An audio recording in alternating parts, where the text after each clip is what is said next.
Sekeres and Price for Wednesday, April 1st. It is. 2026. Presentation of Bet365. Check out Bet365's 3-goal early payout. When your team goes up 3, you get paid. It's that simple. Download the app today. Must be 19 plus. Please play responsibly. And 3-goal early payout may actually come into play tonight. and perhaps quickly. Yeah. More on that in a moment. We're coming to you from the Pacific Toyota Dealer Studio here at the historic Wall Center. Visit shoptoyota.ca. Visit your local Pacific Toyota dealer today. Matt Sekeres alongside Blake Price. Former world log rolling champion Mike Rogerson hitting switches and conducting things. And today, before we get started, we have to say a big thank you to our friends at Adidas for providing us with an official World Cup ball. Blake? They were using them yesterday in the big World Cup playoff series around the globe. They were using these balls. So if you saw them there, that's it. There's the logo. And it just got a whole lot more real after yesterday with Canada knowing its fate, knowing it's full pool now with Bosnia and Italy out. More on that coming up later in the show, but it's pretty fun now. The roadmap, secure, and that's the tool. That is the tool. To think, one of these could go into the net at BC Place here in June and kick off a celebration coast to coast to coast in Canada of some 40 million people celebrating because, we've never won a game at the World Cup. In fact, we've barely scored a goal at the World Cup. Yeah. We entered Qatar as the only developing nation. No wins, no goals. I do think we'll get a win, and I do think we'll score some goals at the World Cup in June. And we know the entirety now of the Canadian group after yesterday's final qualification action. T-Mart had tweeted out yesterday. I don't know if you saw him tweet this out. I try to avoid it. In fact, I may have him on mute. If Canada win their group and the round of 32 match, Portugal wins its group and the round of 32 match, it is Canada versus Portugal July 7th at BC Place Stadium. Wait a second. I thought Canada plays a third-place finisher if they win their group, though. No, yeah, but then if they win... the round of 16, you said. Oh, yeah. Okay. Yeah, sorry. I got confused there. Round of 32 is the first knockout stage, and then you're into... And, I mean, presumably... T-Mart will mortgage his home to go see Cristiano Ronaldo. Now, presumably that round of 32 match would have a decent opponent as well on home soil, but if this came to pass... Like Canada versus Portugal on home soil in round of 16 of the World Cup, that would maybe be the big. You could make it an argument, Matt. That would be the biggest sporting event in Canadian history. Mm-hmm. Well, because of course Cristiano Ronaldo is one of the great athletes of his time, one of the great footballers of all time. Some might compare him to Lionel Messi. Others would say, no, Messi is incomparable. Most would say that. Do you know I said that on the show 12 years ago, and he still, from time to time, sends me posts about Ronaldo and his career and legendary marks and things like that. Incomparable, ? But he not bitter. No. It's our former producer and boss back at the old radio station. We still work with him today. He doesn't want to come on the show, though, ever. No. Our daily poll question, do you want Jim Rutherford running the rebuild? You can vote yes, you can vote no. Do so at the Sekeres and Price X and YouTube channel. So are you putting it back? No, put it on the display. There's no door, 2 shots left. He's getting it out of my way. Has to go in a place of honor here on the set in the Pacific Toyota Dealer Studio. You can vote yes or no. Do you want Rutherford running the rebuild? Sekeres and Price X and YouTube channels. We're coming at this from a couple of directions. Number one, we asked you yesterday if the departure of Patrick Allvin would be change enough for the Canucks, and overwhelmingly you said no. Within that, we see a lot of no, Allvin, Foote, the coaching staff, but people tend to be a little kinder to Rutherford. People tend to have a little more faith in Rutherford. I don't know why, based on his work here in Vancouver, it's been wretched. Of course, he has won Stanley Cups in both of his previous stops, the Pittsburgh Penguins and the Carolina Hurricanes. But then the other thing, and we've seen a lot of this now being dredged up, many of you remember when Trevor Linden departed the Vancouver Canucks as president of hockey operations, how that role was not replaced within the structure of the hockey operations department. And then it became the Jim and Francesco show, where the general manager was reporting to the owner got more involved. And of course, people want no part of that era, no redux there, where there isn't that buffer between Francesco and the actual hockey operations. Now, the way it works now, and we've articulated this, for more than a year now, because this happened. Look, Rutherford is happy to let Allvin do the small stuff, but he's always done the big stuff. And for the better part of a year now, he's had both hands on the wheel after it became clear that the JT Miller, Elias Pettersson feud had gotten so big and spread so maliciously through the room that they had to step in and do something. And of course, we all know how they solved that by trading JT Miller, the trade that killed two franchises. I think undoubtedly at the outset, on that actually later in the show. Jim Rutherford at the outset was undoubtedly the sage, wise man that has been there, done that. Ergo, Francesco Aquilini, will trust him and give him some leeway. The question is, and only Francesco knows the answer to this, how have the ensuing few years whittled away at that? Because, of course, if he was the sage wise man that knew all, they wouldn't necessarily be in this particular situation, given where they were 2 years ago. So, I mean, if there is still full confidence from the owner in this president, then yeah, I suspect that he will remain there and remain that the key advisor that he has been. But maybe he has thought to himself, well, look at where we are now, historic lows, an embarrassment in the league. Maybe I shouldn't be giving this guy the power. Well, and there's not only that performance, there's also his age, which we have talked about. He's a 77-year-old man. This is a long-term project. Will he be here to see it through? And if he's not here to see it through, even independent and notwithstanding of the terrible work done to get the team to this point, do you want him with the keys and driving this bus? For me, it's a no. You do have to know what your next is. And so unless somebody presents a name that is an unequivocal upgrade on this, then I'll take the devil's advocate stance and say yes, because I don't know how many genius level, president level guys are available right now to replace Jim Rutherford at this point. And we talked extensively yesterday about former Canucks president Mike Gillis and general manager, former Pres and GM, who is a candidate for the Toronto Maple Leafs opening. More on that on the program. And you'd have to believe that the Canucks are willing to let bygones be bygones and accept him back if that's what you're insinuating.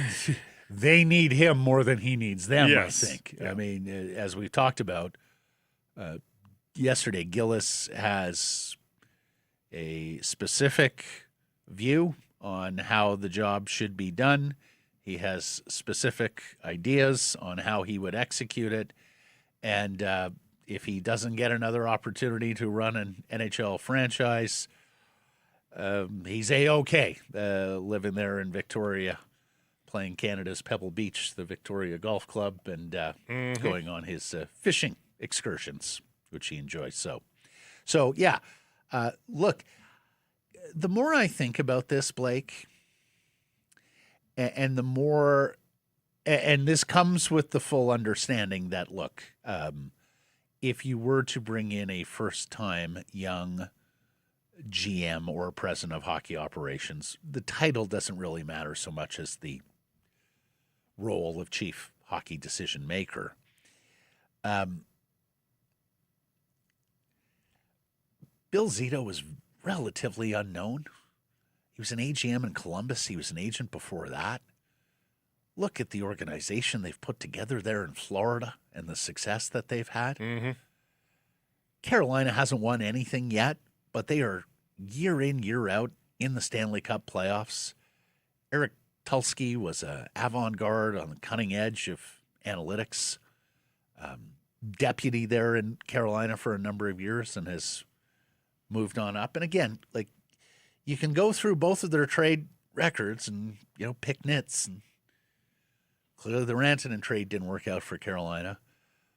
But for me, unless you're getting a no-brainer guy, like a guy who is proven, and I would put Mike in that category because it was the best ever era of Vancouver Canucks hockey. It was cutting-edge, leading-edge stuff organizationally from Canucks Sports Entertainment. They led the National Hockey League into certain areas, including sports science, certainly sleep science, fatigue management.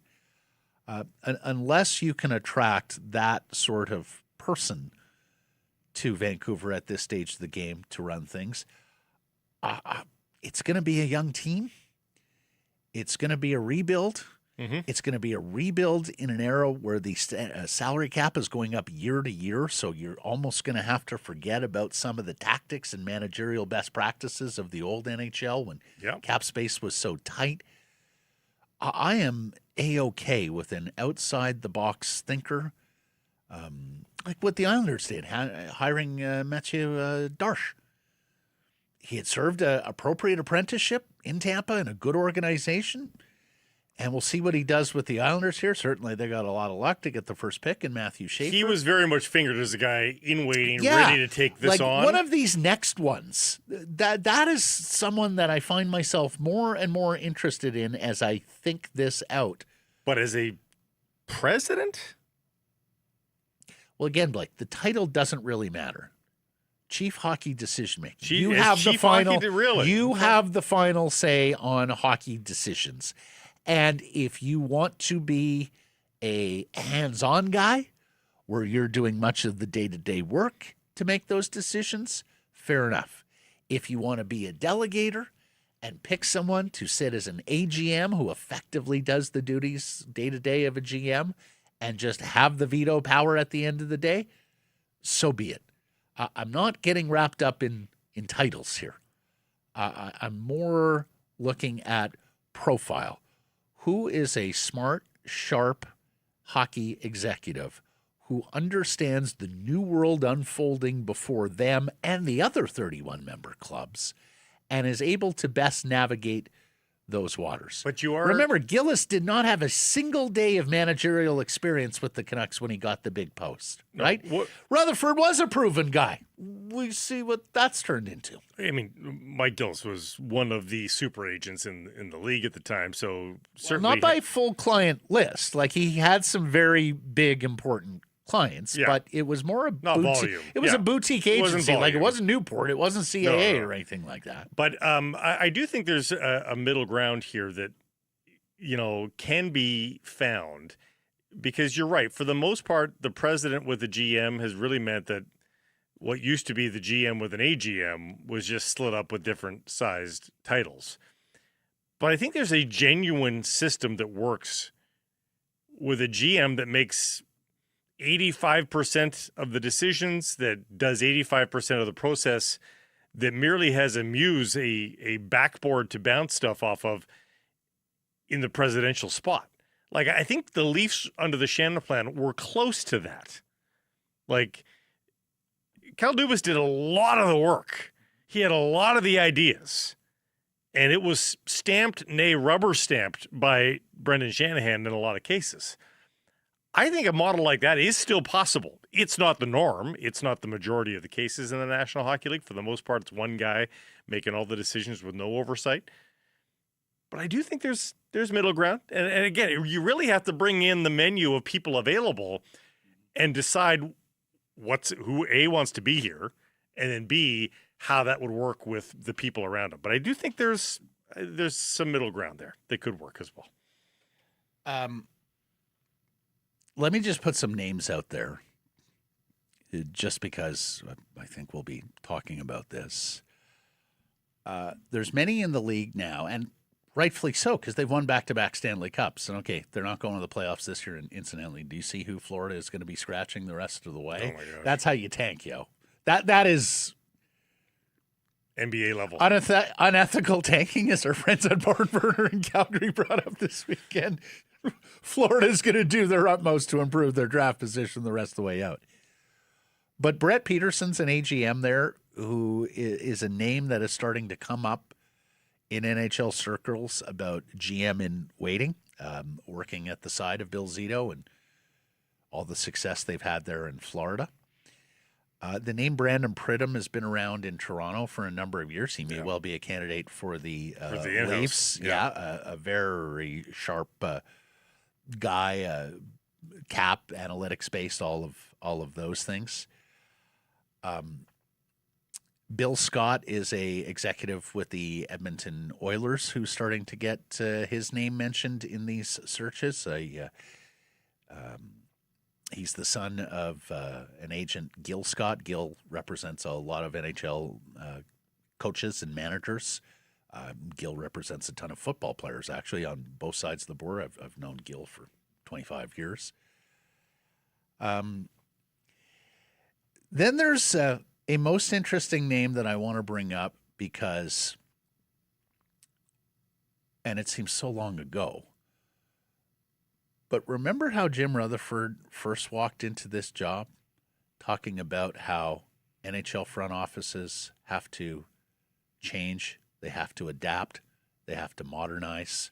And we talked about, wow, look at this guy in his mid-70s who is, looks and has the profile of an old hockey man, but doesn't seem to be managing that way. And he hired Cami Granato and Emily Castonguay as AGMs, first female AGMs in the NHL. Is Hayley Wickenheiser a name that would appeal?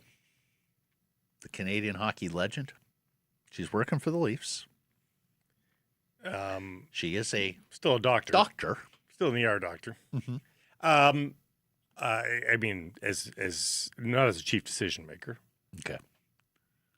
I think you'd have Cam Granato and. Well, no, but what I would mean is you would have to basically buy Hayley out of all her other activities and say, Hayley, we want you to come here and run the Canucks. I don't think there's been enough apprenticeship there to. Okay. I think the two women you've got in-house have got a longer resume than what Hayley does. I don't think Castonguay would be a candidate in the least. I don't know about Cami, but I think both of them are not for this cycle. A few more years on the job, and then I think those names start to get thrown. Somebody's going to take that leap, and Cami certainly has the chops to do it. I don't think Hayley's not really involved in the day-to-day. I don't know specifically what the role has turned into with Hayley, because at one point it was even an on-the-ice role. Mm-hmm. And as you mentioned, I mean, she's gone through medical school. She's a physician now. Working on the job, yes.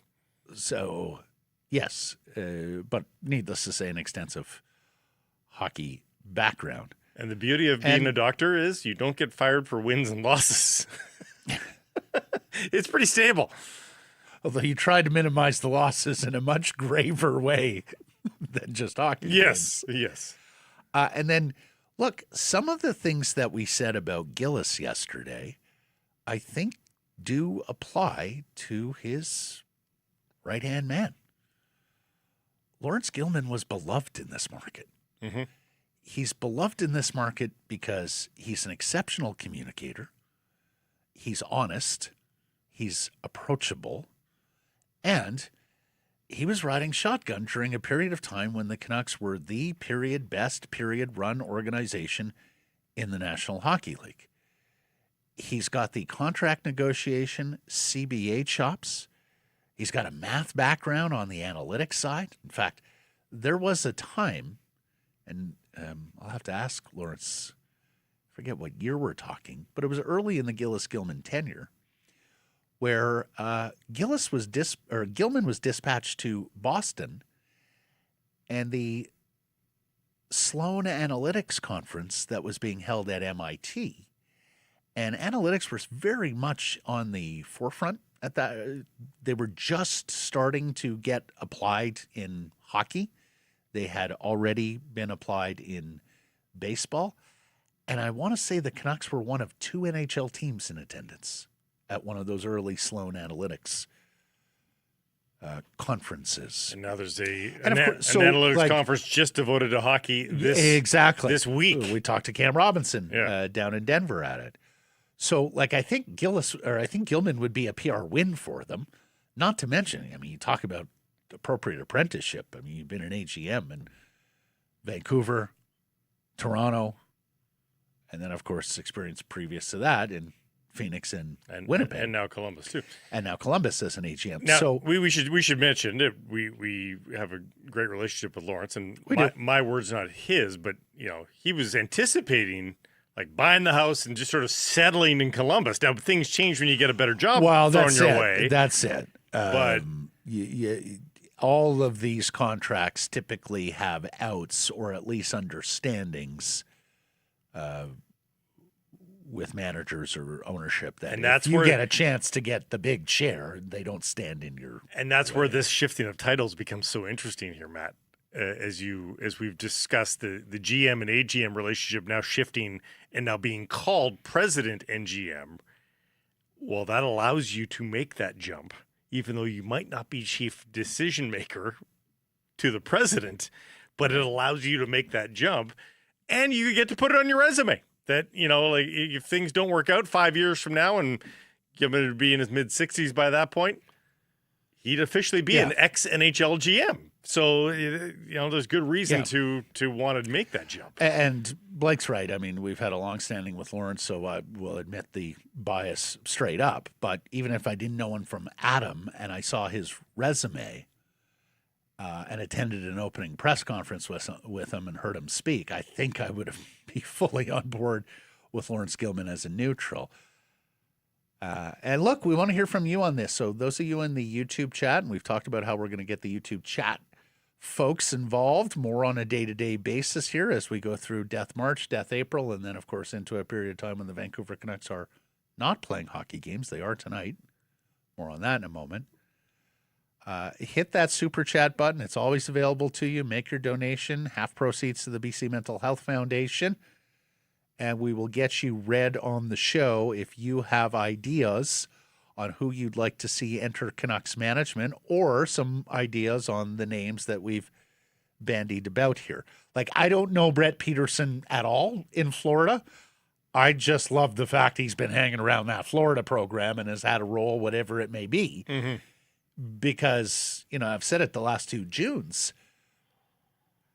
When I think of the Stanley Cup champions in my lifetime, Florida is closer to least talented than most talented. Mm-hmm. And they've won 2 in a row against an opponent that boasts 2 of the best hockey players I've seen this century, including the single best player in the world in Connor McDavid. Yep. Now, incomplete Oilers team, I get that. But Blake and I have talked about this ad nauseum over the years. Typically, talents of the level of Connor McDavid and Leon Draisaitl break through and not just win 1 cup, they typically win a number of Stanley Cups. They usually get this. It is a short list. Dion Howardchuk, a very, very short list of players who score and perform at that level over a long period of time that don't one day in their lives hoist that Stanley Cup. So I think just the way Florida has gone about constructing a team with some excellent players, don't get me wrong. Sasha Barkov is an amazing two-way centerman. Matthew Tkachuk is a hell of a power forward and playoff performer. They've got a good group of defense, and of course the goaltender is a decorated player in and of his own right, even if he's not necessarily in his peak prime, Bobrovsky. But what they've got out of that roster the last 2 springs, winning 8 Stanley Cup playoff series, I am mightily impressed with the job that Zito and his crew have done down in South Florida. So do you want Rutherford running the rebuild? You can vote yes, you can vote no. Do so at the Sekeres and Price X and YouTube channels. Let's get to our top story, brought to you by Yellow Dog Brewing, Neighborhood Brewing, Foolish Winery. 1 point away. The Canucks can officially clinch 32nd and last place in the NHL standings with anything other than a win tonight in Colorado. So a loss or an overtime or shootout loss to the Avalanche, even if that secures them a point, and Vancouver will have the best odds at landing the first overall draft pick, and more importantly, secure no worse than the 3rd overall pick. So here it is, the Tankathon chart that you'll want to keep handy till the draft lottery on May 5th. Take a look at this, everybody, on visual platforms. If the Canucks clinch 32nd tonight, they will have a 25.1% chance at drafting first overall, an 18.6% chance at drafting second overall, and a 56.3% chance of picking third. And I have to say this, that for all the doom and gloom that seems rightly earned for fans in this corner of the world, folks, they did it. There was no win streak that threatened this 32nd title. And I think this is a harbinger of good for the lottery, results in and of themselves. Everybody will go into that saying, oh, it's the Canucks, they won't win. And I'll understand where that's coming from. But these Canucks also bucked the trend of a winning streak taking them out of this spot. So perhaps this is winning a sign. Streak. They've lost 6 in a row. Yeah. There has been no winning streak. It was a 4-game winning streak after they traded Hughes. But they have not flirted with winning streaks since. Yeah. They haven't won consecutive games on home ice since the beginning of last March, everybody. So if they can do this, they can also win the lottery, folks. This is a new world order here in Vancouver. I am so torn on the lottery because every time I think they're the worst team by a mile, by all rights they should get first overall. They've never picked first overall. Now is their time. I look at that Tankathon table, and right there it hits me in the face, 56%. A better than 50-50 chance of picking third. Mm-hmm. And so, honestly, I find myself doing more reading on Keaton Verhoff and Caleb Malhotra and Chase Reed and Carson Carlson, and that cohort of players that we anticipate will be available at number 3, more so than Stenberg and McKenna at number 1 and number 2. Well, the best debates for us for the show, selfishly, the Canucks need to either win the whole darn shooting match and pick first, because then we've got a debate there, or they need to finich third. Second is a really boring position for us. I thought you're right. So I thought after McKenna went on his heater, and I think it was like 3 or 4 weeks ago, maybe even more than that, where we said to Cam Robinson, Cam, is McKenna just number 1 now? And he said, I think so. He goes, I think you'll still find some people, some evaluators that will have Stenberg number 1, but it's coming to a place where I think there will be surprise, if not shock, if it's anyone other than McKenna. So I thought when we sort of got into this period after McKenna went off a little bit, that this opinion had diminished, if not disappeared, from Canucks Nation. But I was playing golf on Saturday, Blake, with a bunch of Canucks fans, and one of them said, I would like them to get the number 2 choice, because if they pick number 1, I know they'll screw it up given the history, given how poorly managed they are. Whereas if they get number 2, somebody just makes the choice for them. Mm-hmm. Yeah, I mean, I think people are still very much intrigued by the higher floor of Stenberg. I think people are very much intrigued by his tenacity. Not Hannah Bernard, though. No. Hannah. And Hannah tweeted at me yesterday. Former arena host of the Canucks. First of all, it was great to see Hannah. I hadn't feelings. seen her on social in a long time. But I got to say, I was a little surprised with the anti-Swede screed from Hannah, who identified herself as half Swedish. Yeah, yeah. What has Sweden ever done to you, Hannah? Anyway, we're going to have a lot of runway to debate what the Canucks should do, and even a debate before the lottery itself. Because that's May 5th. So, we've got 3 weeks from the end of the regular season for all of this consternation. But it's clinching 32nd overall was job number 1 for this team. And it's about to be secured. Yeah. And I'll mention it later in the show, but ran into an audience member here earlier today. Did he come at me with McKenna and Stenberg off the top? No, he came at me who to pick number 3 when the Canucks invariably get number 3. Yeah. And Canuck luck, it's a thing, everybody. part of me, I'm hoping for all of you Canucks fans that you do get number 1. I want number 1. But the nuances of picking 3 are very interesting. Tantalizing. Like I do want to take a peek at that universe if I could, because I do want to talk about so Mr. Burns' excellent fingers in terms of the possibilities there, because it is Caleb Malhotra, Manny's son, the centerman from Brantford. It's that collection of defensemen, Verhoff, Karls, Reed, and the possibility Smits. of trading down 2 spots and having your cake and eating it too. Yeah. Now we've talked about that's a narrow channel It because is. you've got to find a team, 4th or 5th, who wants to move up, feels the need to And move has the up, right sugar to has offer the you. conviction, right, that this is our guy and we're taking him number 3. But it has something that makes sense for you. Exactly. So it's a narrow channel, but we'll see. As for tonight, it's a battle of worst versus first in the National Hockey League. The league-leading Avalanche are on 108 points.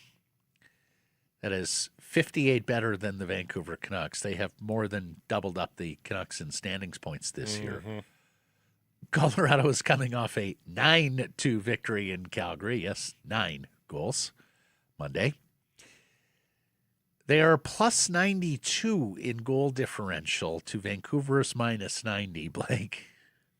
That is a 182 goal difference between worst and first on the goal differential scale this season. So they are where they deserve to be, according to that stat.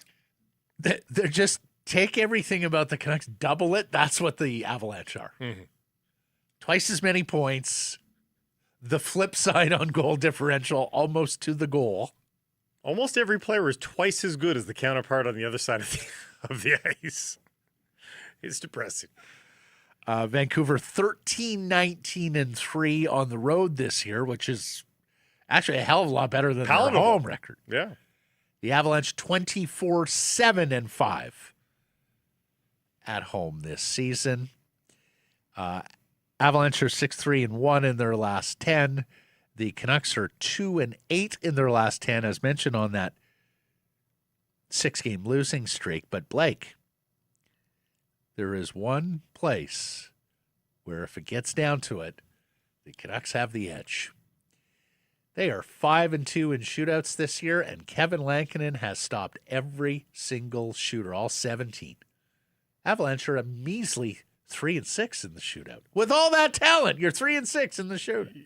You think the Vancouver Canucks can get this to a shootout with the Colorado Avalanche? You know you'll want to stay tuned for my Bet365 again, bet of 2 the day. nights ago, the Colorado Avalanche faced off against a Flames team that dispatched the Canucks, of course.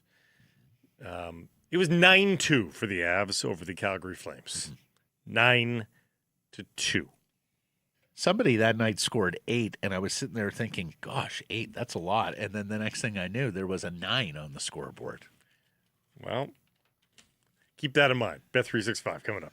After playing his 1,000th game Monday and scoring in Vegas, Evander Kane draws out of tonight's lineup. So does Victor Mancini, who got caved versus the Golden Knights. Max Sassone and P.O. Joseph will re-enter the lineup. As mentioned, Lankinen in goal.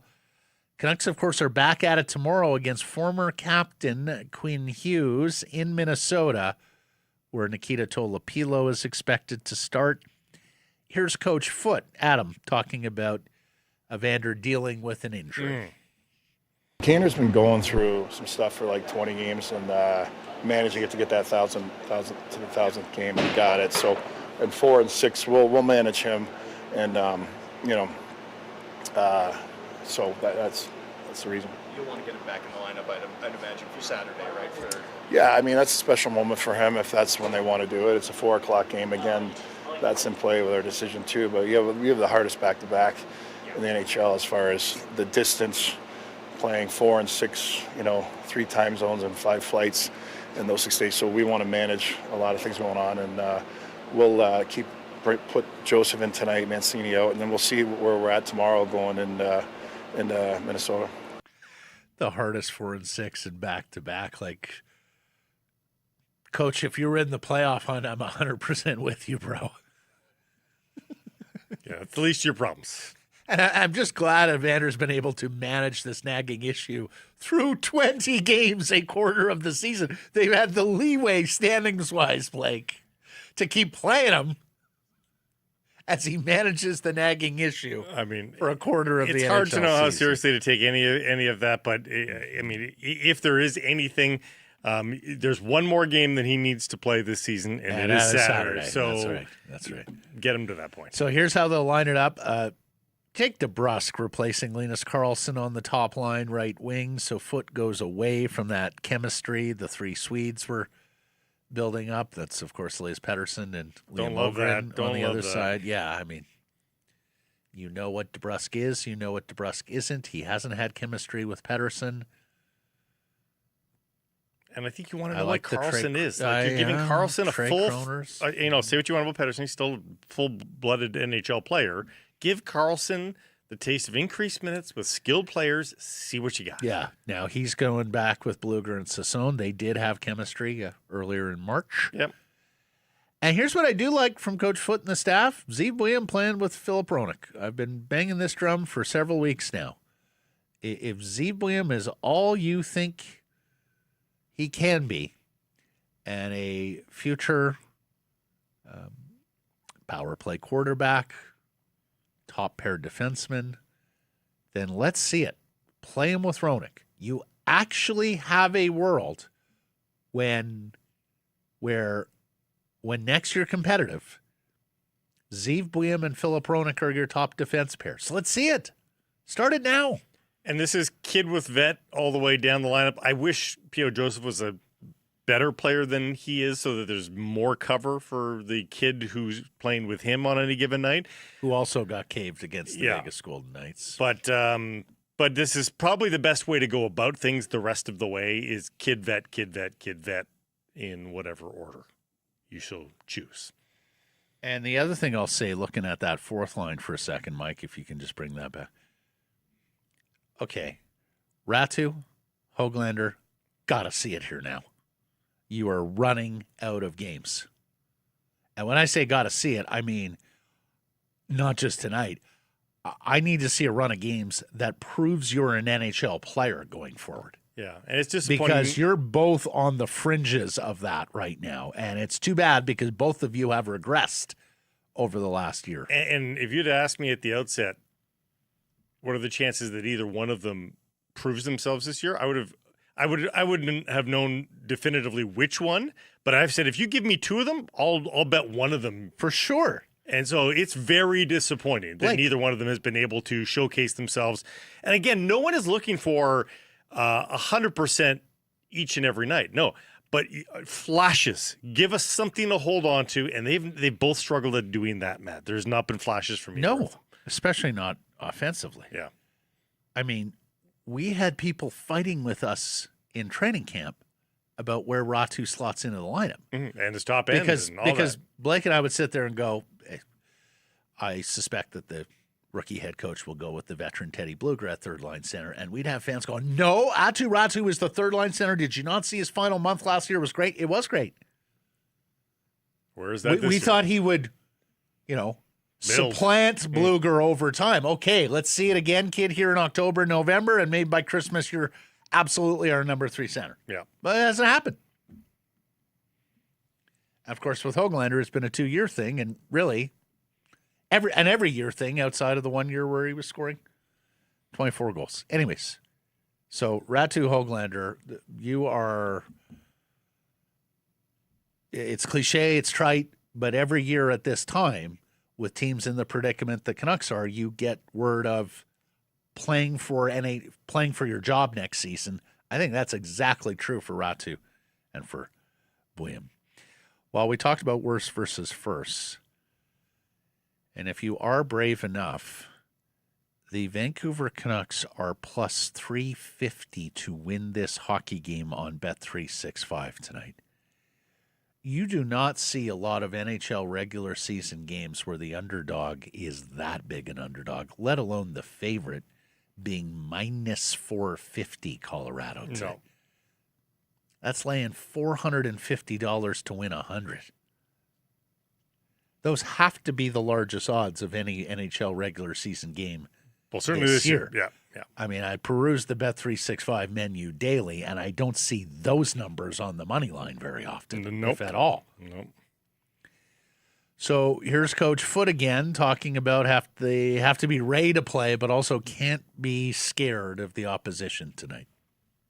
You've seen down the last 20 or 25 games where a couple games got away from us, and that's when, whether a bad goal goes in or two, you just got to stay in structure and believe in it and not when that happens, sometimes you get more on pause or you drift a bit, one or the other, instead of being, play at our system, play as a unit of 5, stay connected, and good things will happen. And, it got away from Calgary the other night, easy to happen.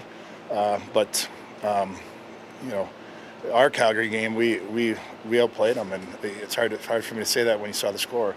But that's one of those nights where a couple went in that we probably wanted back, but you just got to stay with it and manage our game. Yeah, he's not wrong about how they played better in Calgary, but got away easy to happen. Well, no, not at your 31st team. It shouldn't be easy to get away from you. Like if tonight's game gets away from you, easy to happen. Yeah, sure, Coach. But that was the 31st place team, or I guess the 30th. Chicago's worse. Goaltending is important. I mean, if they get a couple saves in Calgary, it's a closer game. Well, honestly, we talked about Ratu and Höglander, Blake. Like, I realize the team in front of them hasn't been very good, but Lankinen too, right? Like, these are a couple of big games, and in terms of not in terms of results for the Canucks, not in the positive sense anyhow, but like avoiding embarrassment these next two nights, it may be the chief goal here.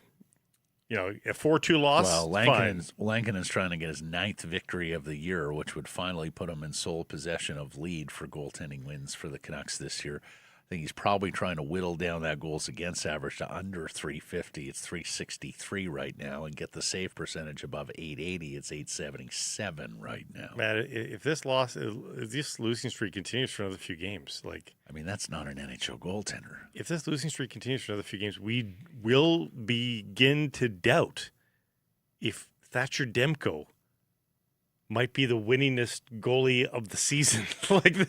The runway starts to get pretty short if they don't get wins quick here. Well, yeah, especially with you. Tolopilo is going to play tomorrow, right?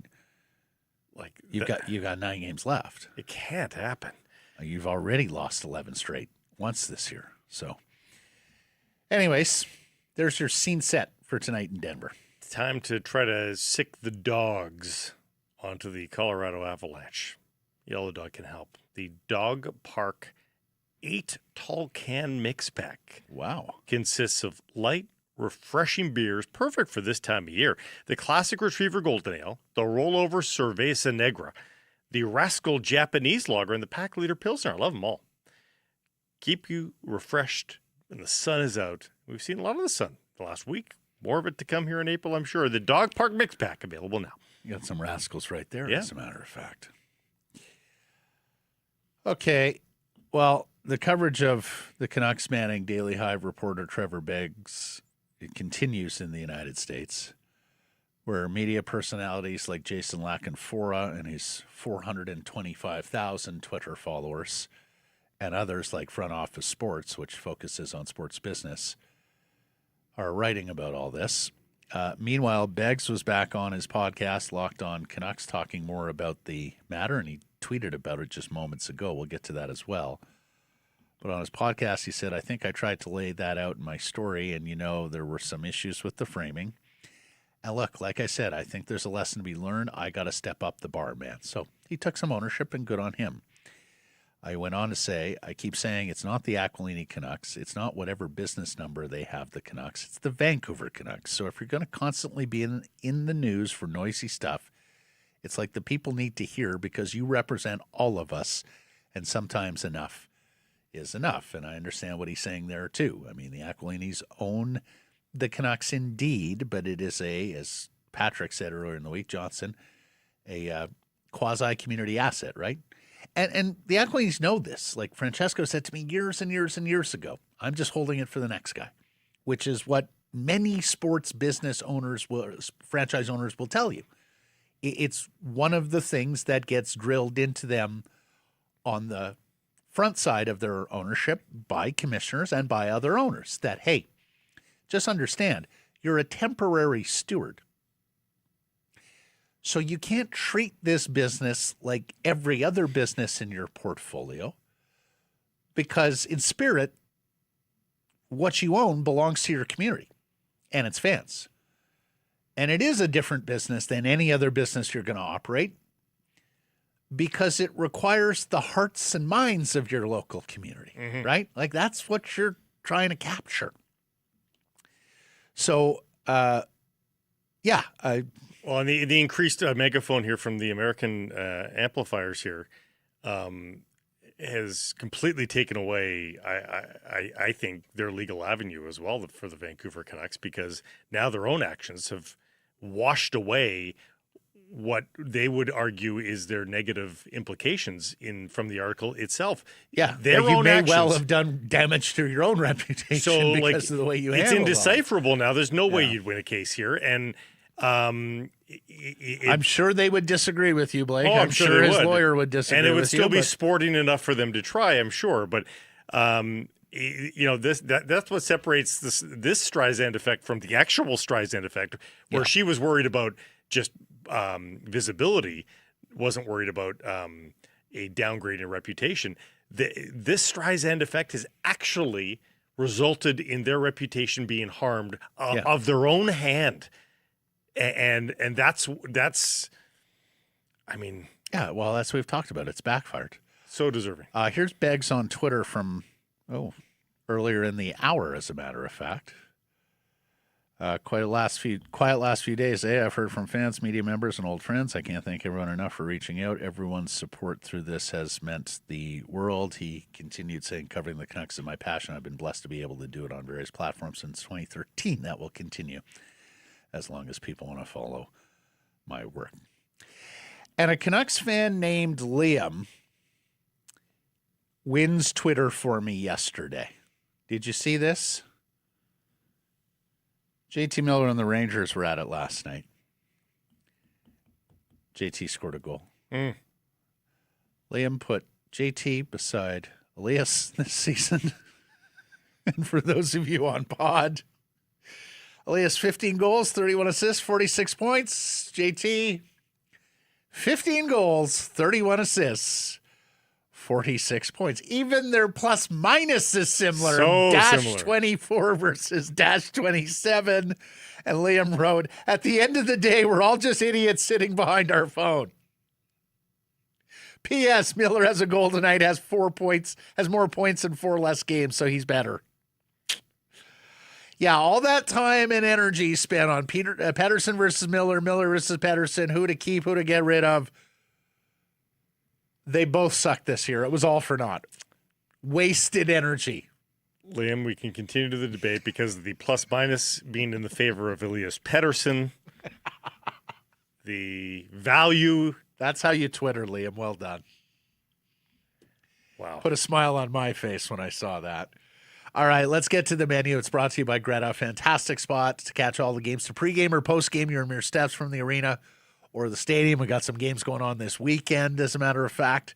And plus, a fantastic venue for your next private party, whether that's a workplace outing, family reunion, team party. Check out Greta and all it has to offer. You're not going to find a spot with a better arcade, I'll tell you that much. Game for everybody. The menu, absolutely delicious. The poutine is decadent, serves two. You got a bar on the private riser at the back. You got tons of screens. You can put on whatever game you want to watch. For more info, to book your event, go to gretabar.com, Greta 50 West Cordova. Let the games begin. We'll talk to Frank Corrado coming up next here. Frankie a little in mourning. He's Italian after all. We'll talk to Frank about... Well, we actually talked to him a fair bit about Gillis and the fit in Toronto. Mm-hmm. So we'll talk to him about and he's that. good on X's and O's. So if you're wondering how the Canucks could be this bad in the second period. Second period and the long change, Frank has some thoughts there as well. Later in the program, the World Cup field is set. We will get to all the ramifications for Canada for the matches here at BC Place, of which there are 7. 5 of them are set. The quality or lack thereof of some of the groups, including the Canadian group. Look a little more into Bosnia, which is Bosnia-Herzegovina, and suddenly the opening opponent for Canada. Then more soccer talk with regards to the Whitecaps, where Ralph Priso had to leave that Canadian-Tunisia match last night. But there is good news from training in terms of players on the comeback trail from injury. We will get to that. BC Lions...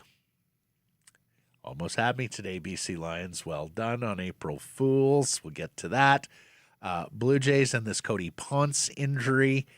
And Tiger Woods, PGA Tour, Augusta National, all releasing statements today with regards to, well, Tiger taking a step back from any kind of active role. He was supposed to be at Augusta National in Augusta next week for the Masters for a event that his company, his development team has done on the golf side. He was supposed to be chairing a future competition committee meeting with the PGA Tour today. He has stepped back from that and announced his next move after yet another vehicular incident last week in Florida. Time now for our Bet365 bets of the day. I lost yesterday. Well, I lost yesterday because I lost on Columbus, and they lost to Carolina, and I lost on the Kraken. I was taking the more desperate team. I suspected Edmonton would win. I tend to like to do that at this time of year. You know, the team that's got more to lose, but 0 for 2 left yesterday, so you go ahead. I thought Edmonton was going to be good, but I had 3 points for McDavid. He had 1 only, so I lose on that one. But I am expecting large totals tonight. Not for any one man necessarily, but for a lot of the Colorado Avalanche. And so I'm looking at the over-under. You can manipulate the over-under at Bet365. I'll go to 7.5. A mere 7.5. So 5-3 game, 6-2. Can't you see it here? Plus 190 for us to hit the over. Very simply, I'm taking Colorado to win by 5. I'm laying 4.5 goals at plus 425. Tired of waiting for the end of the game to get paid, ready to move on to the next puck drop? That's why Bet365, an official partner of the NHL, has 3-goal early payout tonight. Could well be. It could very well. If the team you're riding goes up 3 goals at any point in the game, they'll pay your bet out early. Hockey moves fast, and now with 3-goal early payout, there's one less thing you have to wait around for. Bet365, download the app and see what early payouts all about. Must be 19 plus to play. Please play responsibly. Frank Corrado, next.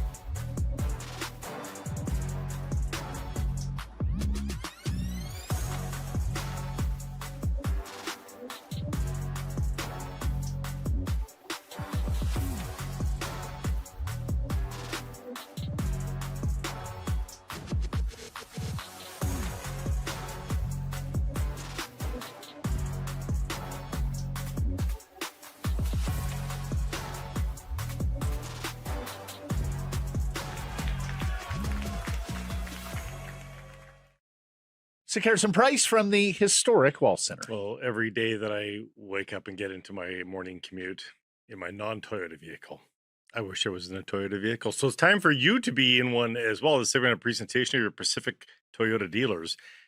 Why not the Toyota Prius plug-in hybrid in these trying times of oil prices? My goodness. Take the day off. 72 kilometers of electric range every morning that you wake up. Getting into that cockpit, I've test driven them, folks. They are spectacular cars, so fun to drive, and all the space and technology that you need without being overwhelming.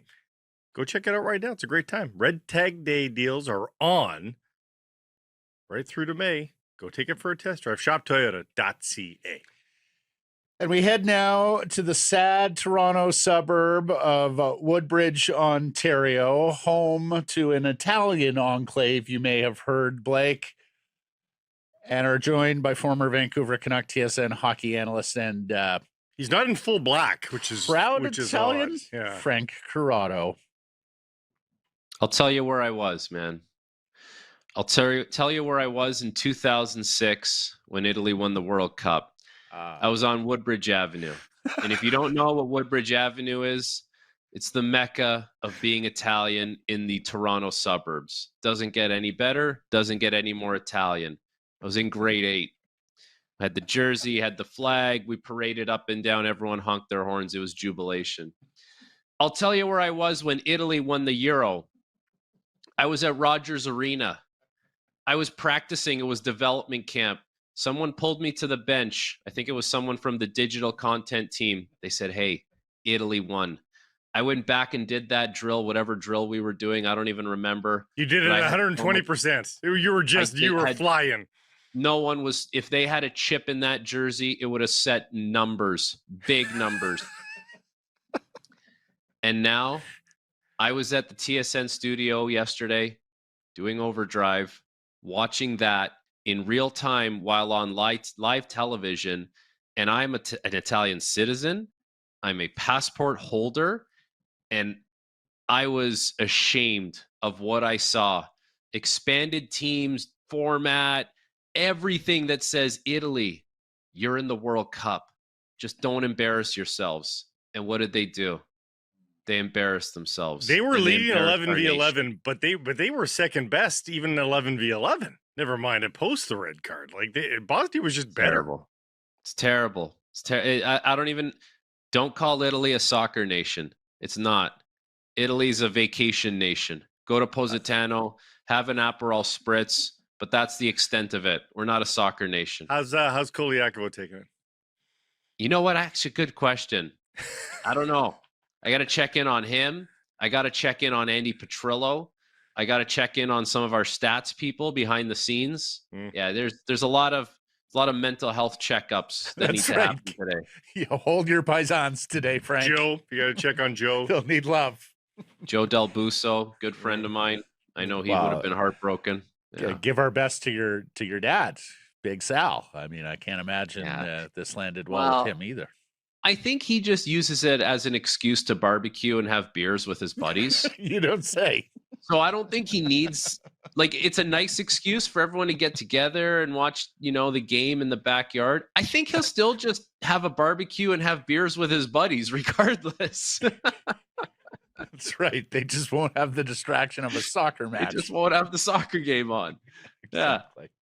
Yeah. Our dear friend Giulio Caravata, who does color for the BC Lions, talks about growing up in Toronto in an Italian neighborhood as they were marching towards a World Cup victory. This is in the 80s. And the game of one-upsmanship that started amongst all the Italian dads in the neighborhood. One guy hung an Italian flag. The next guy had to hang a bigger Italian flag. One guy paints his the garage next guy door. said, "I'll paint my garage door the Italian flag." The next guy's like, "I'm going to paint my house in the Italian color." Paint the street, paint the house, paint the stop signs. But, people want to goof on Italians, and I get it. We're loud, we're abrasive, we're very, proud of our country. But you're fun. Yeah, they've never been to the country, but they're so proud of it, which is cool. But I don't think people realize what is lost here without Italy being in the World Cup and playing that game against Canada in Toronto. Like the magnitude of that, given the Italian population here, what that was going to do for the economy, like businesses, restaurants, hotels, the feel, the vibe of the whole thing. Like there's no hockey game or baseball game that you could have had in this city at any capacity. World Series, Stanley Cup final, there's nothing that would have even have been close to Italy versus Canada in Toronto. And now we don't get it. We're deprived That's of it, fair. and we'll never know. But people, I don't think, understand what that was going to be like. The most common barb I saw last night, you're a baseball nation now. That's it. We're a baseball nation. Hey, and Vinny Pasquantino and Jack Caglione are in their prime, so it's a very bright future for Italian baseball with that Royals duo in the middle of the lineup. Oh my gosh. Oh, man. Okay, let's move on to your job, your pane and butter here, hockey. Frank, it's the damnedest thing, man. Did we talk second period last week? No, we didn't. But I know about second periods, man. And the long change. They were working on the long change last week in practice, Frank. It's the first year they've had this, though, in the NHL, so I can understand why they're confused by it.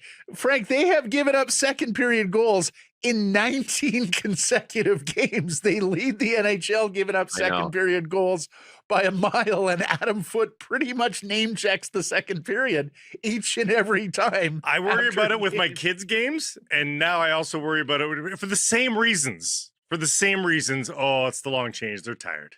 Dude, it's not uncommon for teams to actually go over how they want to do line changes, first, second, third period. It's a whiteboard thing, honestly. Like it really is. I've seen it a million times where, we're going to work on not a wholesale change.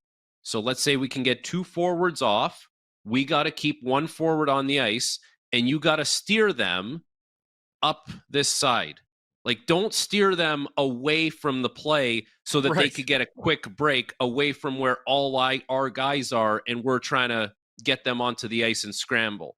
So that's part one. And then the other thing is like recognizing that, we're not in a position where we want 3 forwards off the ice at the same time, and we want to just come through the middle of the ice. Like the first guy who jumps on has to go beeline straight across the ice so that you protect that side of the ice. Those were like the 2 things that you always have in mind on the long change, but it was never anything more than just whiteboard stuff.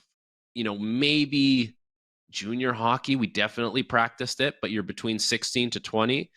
I don't remember having too many practices where it's like that slow and intentional. Like you'll get into a mixed scrimmage and you'll have it in mind, but I guess they really needed to practice it. Needless to say, it's things like this and things that haven't changed all season that bring up questions about Adam Foote. And, the staunch tankists are like, no, Landon DuPont, you keep Adam Foote. And that's kind of a funny thing to say on social media. But, of course, you don't want to ruin the players that you do have.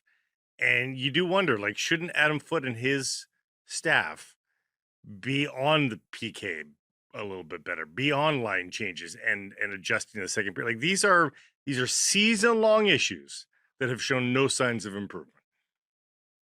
I know. Those are things that, like, all it takes is some communication, right? Like guys will understand it. Guys will get it. You just have to be very clear with what you want. And does your philosophy of executing those things, does it make sense? Like, do guys leave the meeting and look at each other and say, do you know what he said? Like, does that make any sense? Like, hey, I played for a coach before and he said to do it this way and it worked pretty good. Like, why doesn't he just do that? Why doesn't he realize it? Like, those are all the crazy things that can happen in these situations when a team is as bad as they are. But, I get the sentiment. You're going to get a really high pick this year. Landon DuPont is, coming up. And then you look around like this whole ecosystem of teams that are bad this year. it's Vancouver, Chicago, Calgary, New York, St. Louis. Let's call it that, because Florida's not going to be around anymore. Like, they're going to be good next year. St. Louis should be a little bit better, you would think. They've been really good since the Olympic break. The Rangers, man, who knows with the Rangers? Are they really this bad? Like, it feels like it's as stale as it could ever be there. And then Calgary, I think we can expect to still be a struggling team. And Chicago, it feels like the rebuild is going backwards at this point. Like, it goes to show you how much Bedard was carrying that thing in the first, portion of the season before he got hurt. So I guess all that is to say that even if everything feels better and you're working towards things and you're chipping away at things, are you out of that group next year, or are you still just in it? Like, I think they could get better at line changes. I think they could get better at some philosophical things, but ultimately they could very well just be there based on the fact that they're just not good enough, and they're not going to get better. Like, who's signing here that's going to get you out of that? So Landon Dupont is very much on the table at this point. First of all, it's second period line changes. Okay, Frank, it's not line first changes. and third, they're average. First and third, yeah. All you want is average, really. Yeah. I wondered this again yesterday, much to Blake's chagrin. But for me, every day that Alex Tuch goes unsigned in Buffalo, I wonder if his British Columbia wife wants to come home. Not that I think it will make that big a difference next season. I agree with you. I think they're in the bucket of the rebuilding clubs next year, with or without any kind of free agent upgrades. But no, it is. It's not a great free agent class to begin with. Free agency isn't really the thing that it used to be. I mean, occasionally you get some good players get there, but no, this is a multi-year project. But take on Alex Tuch. Like, if his wife wants to come home and he's willing to sign here, should the Canucks do that? Well, I guess why not? You need good players at some point. And if a guy I don't know if he's signaling that he's choosing a destination, but I guess the counter to that would be, can you sign somewhere that's still kind of close and kind of nice that would also be able to pay you $10 million a year? Like, that's very much on the table. Anaheim's got nothing but cap space, and it's a quick flight, and it's California, and Alex Tuch would be a really good player on that team because he fits the way that they play. So, I will say this, though. I don't think people realize how much like a wife or partner's influence could have on things, right? Like, it is a real thing. I'm not going to sit there and tell you it's not. But in the case for the Canucks, like, there would have to be more than just, hey, I want to go home, right? Like, there would have to be something else. Even though, if Alex Tuch were to ever pick up the phone and say, guys, I want to go to Vancouver, Vancouver's in such a desperate position. It's like, well, how much do you want? For Vancouver, I want $12 million. Yeah. I want Kyle Connor money. Yep. But for Anaheim, I would do it for 10. But because you guys are terrible, there's a $2 million tax on it. Yeah. You'd probably have to pay it. You'd have to make him a $12 million player. Which is $14 million over 7 years. And given the history of this club, ownership and management, you wonder if they would do it, right? Oh, he wants us. He likes us. He really, really likes us. Let's give him a bag because we're not going to be spending money during a rebuild. But per the exercise, I'll correct you on the Chicago thing. I mentioned this yesterday. They were 31st last year too, and they were 21 games below 500, Frank. They're 31st this year, and they're 7 games below 500. Like, they are a better team. They're a way better team. And that's the kind of jump that the Canucks will want to make, maybe not next year, but the year after or something like that. So you can have traction and still be 31st, which is what's happening. And I said yesterday, they should be ecstatic because they're still going to get a really high draft pick, and they've made market improvement from last year. For sure. And I think, some of that, Blake, has to do with the, let's use Connor McDavid's quote, like the pillow fight that's happening in the Western Conference right now, where like no one's, you're not getting clobbered the way that you used to, right? Like, you look at the teams that are kind of in that vicinity. It's like St. Louis, Seattle, San Jose, Winnipeg, LA. LA is not what they used to be. Winnipeg's not what they used to be. Seattle's kind of what they are or used to be. So I guess that is part of the reason why they are where they are in the standings. and the games below 500 looks different. Leafs are a playoff team in the West. Leafs are a playoff team in the West. Leafs are a playoff team in the West, and they're an unmitigated disaster. Like on and off the ice, and they'd be a playoff team in the West. Yeah, it's pretty crazy. And all of a sudden now Winnipeg is like knocking on the door of the playoffs, where I thought they were done. Like people were writing the obituary how it went wrong for the Jets this year, and it's like the story's not over as they beat Chicago last night. 1 point back. Speaking of those Leafs, and as you know, we don't do a lot of talk on them on this program. Nothing turns off a BC audience more than Leaf talk, although I think they might be reveling in the misery loves company bucket here this week. Fired their general manager, Brad Treliving, and there are whispers that our old friend Mr. Gillis may be in line to take over the Toronto Maple Leafs. You played under Mike's regime here. You were drafted under Mike's regime here, Frank. A thought or two on Gillis as candidate for the Maple Buds. Well, that's why I take serious offense when people poke fun at Mike's drafting record, because I was drafted by him. And that's why I won't poke fun at his drafting record. To your point about the Leafs market and BC, and for all other markets for that matter, people love kind of seeing the Leafs in disarray. They enjoy it. Toronto, it feels like, and coming out of this press conference, it almost felt like there was a little bit of we're above that point of view. Like we have all the resources in the world. Like, why do we have to strip it down? Why can't we turn this thing around quickly? And it is interesting that Mike Gillis has been out of the game for 12 years now, roughly, maybe 13 years. And why does his name catch fire now of all times? Like it didn't when Kyle Dubas got fired, because they needed to go with the trust your gut hockey guys at that point. The pendulum had to swing away from Kyle Dubas and data and analytics. And now, based on what Keith Pelly said, well, we're going to be data driven and data centric. And all of a sudden, Mike Gillis's name pops up. And of course, like, that makes sense. Mike was cutting edge. Mike was innovative. Him and his staff were doing things that teams weren't doing at the time. It wasn't normal. And when they were replaced, a lot of the things that they were doing, whether it was like, sleep watches and sleep optimization and ARP machines and things in the gym, a lot of those things got replaced too. It's like it went back in time.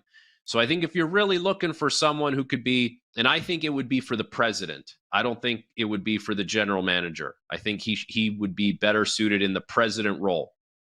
If you're looking for someone who's cutting edge and innovative and isn't, Kyle Dubas or, Eric Tulsky, or someone who's, I don't call it younger, but someone who's grizzled, call it for what it is. Like, Mike is grizzled, man. He went through the ringer in Vancouver, on the ice, off the ice, one win away from a Stanley Cup. I think it does check a lot of boxes, but it's crazy that, like, a lot of different jobs have opened up and you don't see the smoke, but this one's open and now the smoke is there. So there has to be some kind of truth to it, or else this name would have been out there many jobs ago. He might hire a young buck as a GM. Like he might have one of those young bucks of the template you just discussed as the GM. Oh, I think the GM's in the organization, if it's up to me, or if it's up to him. Like, I would put it together this way. I would say Mike is the president, and Mike would come into the organization and he'd have to learn a lot about what's going on, what's gone on there. I'm sure he could tell you what he thinks the missteps are, but he would have to learn. I think internally, I would think long and hard about making Brandon Pridham the general manager, because there's the guy who's been running your cap and is really smart and well regarded and people like him. And, like, I think those two guys could work hand in hand. And he's a baby Gilman. Right. Yeah. Well, Pridham knows where the bodies are buried within the organization. And he could tell you, okay, this is what we were thinking when we made this decision, and it was a misstep. and he doesn't have to learn it for a year. He lived it. So I think it's important to value someone who's seen all the different things happen here for 10 years. Well, and it's funny because when Mike came into Vancouver here, granted as a first-time NHL executive, right, who was making his way from the agent ranks, he hired Lawrence Gilman, but for the most part, he kept most of the people.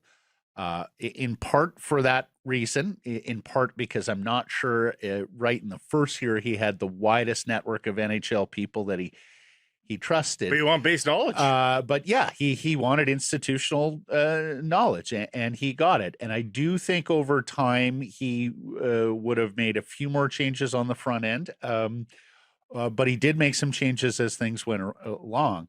Look, if he gets that presidential gig, I'd be very surprised if Lawrence Gilman wasn't offered the general manager's job. And I'd be very surprised if Eric Crawford wasn't offered a job in the front office. Eric right now with the Canadians as their director of professional scouting. And these were guys who were around when you were around. Frank. I know. You see these guys around the arenas, right? See Eric, watching games all the time. See what's going on in Columbus. Like they were just in Montreal. So there's all these guys have their guys, right? They're people that they trust. And, you would look back at certain experiences and say, I would have done this differently, right? Like maybe build out an amateur staff that you trust and you like sooner. And eventually it got there, right? Like look at two of their amateur guys went to Minnesota in Judd and Dan. And those are the guys that have essentially built Minnesota into this like prospect pool that is, very envious around the league and allowed them to make a Quinn Hughes trade. So there's a lot of good people and bright minds that have come from this tree. And, I think if you were looking at, they're the Leafs, they got to hire someone who's won before. What did Bill Zito win before he got to Florida? He was the assistant general manager of the team that is most notorious for not being relevant or winning ever in Columbus. Mm-hmm. And he goes there and he, builds a staff and they build departments and they use analytics and they play a certain way that maybe people look at and say, oh, that's not an analytic team. That's a hockey guy team. Well, how do you think they acquired all those players, right? Like, how did they know to make the trade for Sam Bennett? How did they know that was going to work? How did they know the Sam Reinhart deal was really going to work? How did they know that Gus Forsling was going to work? How did they know to get Luo Storinen in a deal for, I think it was Vincent Trocheck? Like that, we want Luo Storinen. Like, I mean, there would have been numbers telling you that these guys are going to work for you if you do things this way. So there's a lot of value in that. And I think, they would build out that department in a big way. Yeah. And it's funny.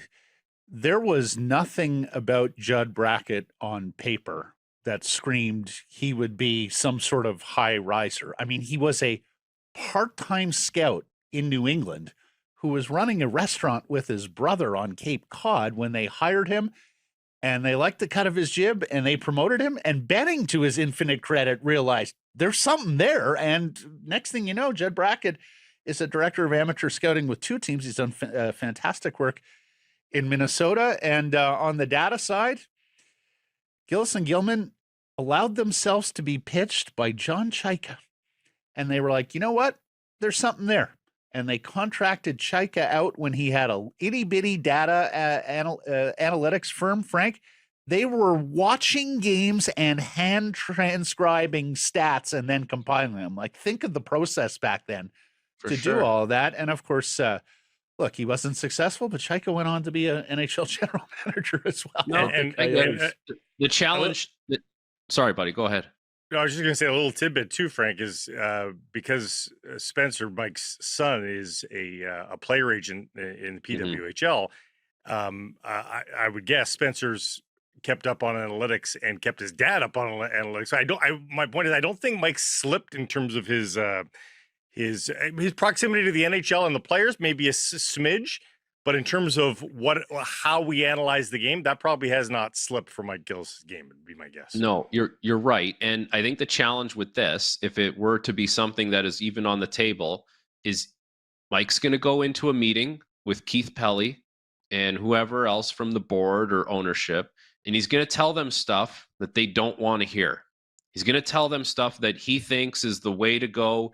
And given his history in Vancouver and what he had to deal with, he's probably going to tell them, you need to trust me, and I don't want to hear it from you guys what we should or shouldn't do. Like, I'm going to need to be driving the car here, and I'll make sure I'm hitting all the right notes along the way.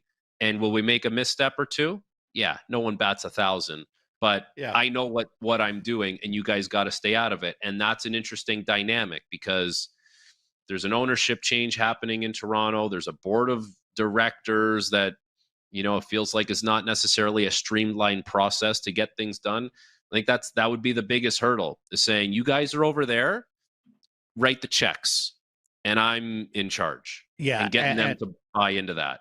I would be very surprised, especially in the early going, if Mike would be making the calls on hockey personnel, because having had enough conversations with him over the last decade, his vision is put good people in place in areas where they have expertise and then rely on them. So I would bet it would be like an Eric Crawford type guy who would have the loudest voice on the actual Doesn't take long to ramp up, though. So, yeah, but what I'm saying is, like, I think Mike is smart enough to know what he doesn't know. And, he wouldn't trust a guy like Eric Crawford or whoever would be in your lead personnel role who was beating the pavement in the ranks, picking up all the intel and watching it with a clinical eye. Anyways, we'll watch this story and others. Our regrets and regards, Frank, to you and to all of Woodbridge. Had a chance to do something great there, and they blew it. All I want to see is people cheering for Canada. That's all I care about. There you go. You still got a team in the tournament. It's a happy consolation prize. Thanks, Frank. Sekeres and Price from the historic Wall Center in the Pacific Toyota Dealer Studio, built by Arbor Leach. You're harder when you're well rested. Sheraton Vancouver Wall Center puts you minutes from the arena, miles ahead the next morning. Lock in your game day stay at wallcenter.com. And before we get going here, shout out to Max of Maxwell Painting. He's here doing a job at the Wall Center. He tunes in regularly. He said, I hear you guys doing the show at Wall Center. I was wondering if I'd see him. Sure enough, we bumped into him and his crew getting all set up this morning. Max wants Manny Malhotra coaching the Canucks. In fact, he thought they should have hired Manny last year. And he even said to me, if we get third overall, and he just said it like matter-of-factly, right? Because Canucks fans, lottery, it's not happening. He goes, I'd be okay with reaching for Caleb Malhotra. He goes, typically not, but for Manny's kid, Caleb, as a centerman, he'd be okay with him at number 3. I don't know that you're going to have your cake and eat it too. I don't know that the Canucks want to have a head coach and a top prospect both in their system. We'll see. Anyways, best to Max and the fellas, and thank you for all the support. Canada's group is set, and it's weak. Italian tears aplenty after 3 straight failures. And they'll be diving off Starry Most in Bosnia-Herzegovina after a dramatic day in World Cup qualifying. 4-1, Bosnia-Herzegovina beats the 10-man Azzurri on penalties, meaning it qualifies for Group B. Will play Canada in the World Cup opener in Toronto on June 12th. And there are no excuses for Italy. The red card. They had the 1-0 lead, and then they got the red card, and then that. But they weren't going to hold on to that 1-0 lead. They were outplayed 11v11 before the red card. It was on a fluke counter that they got the goal, and the red card was a red card, fully legitimate. You got no complaints to make there. They were the second best team on the pitch, despite being a more highly ranked team by a wide margin over Bosnia. They missed 2 penalties. One was by the Italian-Canadian Brian Cristante, who could have played for our country via his Canadian father, but Italy was a surer route to the World Cup, right? And then on the flip side... He was part of the last Italian World Cup team, it should be said. And then on the flip side, the winning goal for the Bosnians scored by a guy born in Wisconsin. They had a bricklayer on the pitch yesterday. A guy who had just recently transitioned to pro soccer, had been a bricklayer for a number of years. And the Bosnians score 4 times on Italy's best player, the keeper Gianluigi Donnarumma. Manchester City. He was the only Italian. That's a keeper on maybe the best club team in the world the last 5 to 10 years. He was the only player on the Italian side after the match that looked like he had a pulse too. Like, you know, I'm not saying they weren't disappointed, but he was inconsolable. Mm-hmm. He's yet to play at a World Cup. Many regard him as the best keeper in the world. That's a long cycle. 12 years. It's a long cycle. Yes, it is for Italy. They missed Russia in 2018. They missed Qatar in 2022. And they're now missing USA 2026. Very progressive of them to boycott these World Cups with human rights issues. That meme was going around a lot last night. I hadn't thought of it that way. It's very good. Yeah. Very good. As for Bosnia, they qualify for just their second World Cup ever, their first since 2014. Of course, they were part of the former Yugoslavia till 1998. And Blake, we have a good colleague here who's Bosnian. And because I'm so devoted to watching the Rick Steves travel series on PBS, I'm familiar with what's called Stari Most. It translates to Old Bridge. It is a 500-year-old span in Mostar, Bosnia, where locals have been diving into the frigid waters of the Neretva River competitively since 1968. But the bridge has been around for 500 years, so it does not look absolutely stunning. Look at that beauty. And with the cliffs in the background, too. I am told there is not a Little Bosnia in Toronto, but there will be on June 12th. Well, I mean, you know, people were lamenting it that if Italy got through, that Canada would have a tough time, you know, having home pitch advantage. I'm not saying they won't for their game there against Bosnia, but last night was also proof that there's just a lot of everybody in Toronto. Like, the Tunisian fan base was probably 40% of the crowd there last night. It's one of the most multicultural cities in the world. Yeah. So, like, there's 3 little Indias there. Yeah, absolutely. I mean, you know, everybody talks about Woodbridge because that's where most of the Italians live, but Little Italy is downtown. So, yeah, college. I mean, there will be a lot of Bosnians there on opening day. Blake, I lived in an area once of Bloor West where there was a Portuguese, Filipino, and Russian community all around me. Oh, yeah. Like, you'd go to the local subway station, you would hear all 3 of those languages. Yeah, great. Well, College and Bloor have great Portuguese restaurants, yeah. Mm-hmm. That's where our boy Benavides grew up. Mike, BC Lions defensive coordinator. Canada's World Cup group now set. Okay, the 12th, the opener in June against Bosnia in Toronto. June 18th versus Qatar here in Vancouver at BC Place. Then June 24th versus Switzerland. That's the big one in the group here also at BC Place. Now, the Group B winner will stay in Vancouver for the round of 32. And should they go further, the round of 16 as well. Dare to dream here. It sure is. Now, Switzerland is ranked 19th in the FIFA World Rankings. Canada is 30th, Qatar 55, and Bosnia 65. Probability-wise of winning the group, you have Switzerland coming in at 54%.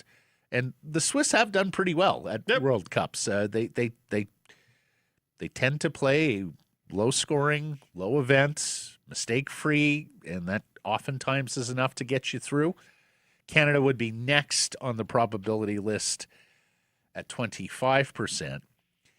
It is also Group B, the worst group in the World Cup and maybe in World Cup history. The average world rank of the group is 42. It is also the lowest ranked group in what they call ELO ratings. You'll have to explain this to us. This is more an analytically based world ranking rather than just pure results as the FIFA rankings are. So just a little bit more fleshed out, and Canada fares better. They rise from 30th to 25th on the ELO rankings, if you will.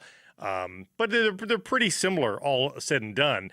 But by getting rid of, in ELO, Italy is 21, and exchanging that for a 66th ranked Bosnia, the path here for Canada is, and again, we're just going to say things go according to Hoyle. The path is that Canada and Switzerland then meet each other in the third and final group stage match, both at 2 wins and no losses. That's, again, we're spitballing here, but it's infinitely possible. So they both arrive there 2-0. Switzerland isn't as motivated as Canada. They know they're in. At 2-0, Switzerland knows they're advancing. They're moving on. Yep. And really where they go from there, you've got to play amazing teams the rest of the way from that point. So you're a little bit less picky about winning and laying everything on the line in that match. Canada, meanwhile, knows that they stay in Canada if they win that match. Like, there's a far larger piece of red meat. Huge motivation. Yeah. Absolutely. So, that's where you can start to dream of Canada winning the match. There's just less motivation, likely, for Switzerland. That's if it goes to Hoyle. If it goes to Hoyle. Bosnia or Qatar becomes the fly in the ointment, then you throw all of that out. I mean... And again, Bosnia played very well last night. They did. Very well. Let's remember, Canada has never won a game at this tournament. And Canada's infinitely injured right now. Way below potential at the last World Cup, albeit that may have had a thing or two to do with coaching. Canada is so injured right now, and if you told me they had everybody healthy, I've got supreme confidence in this Canadian team. But there's supremely healthy and fit. There's healthy but completely out of fitness, out of game shape, and then there's what they currently have going, which is a decimated group. So, where they are on that scale is going to really determine your expectations. So here's what I'll say is somebody has a ticket to Canada, Switzerland. I hope there's some stakes there. I'm not spending this kind of money to go watch an exhibition with two teams happy to make their way through.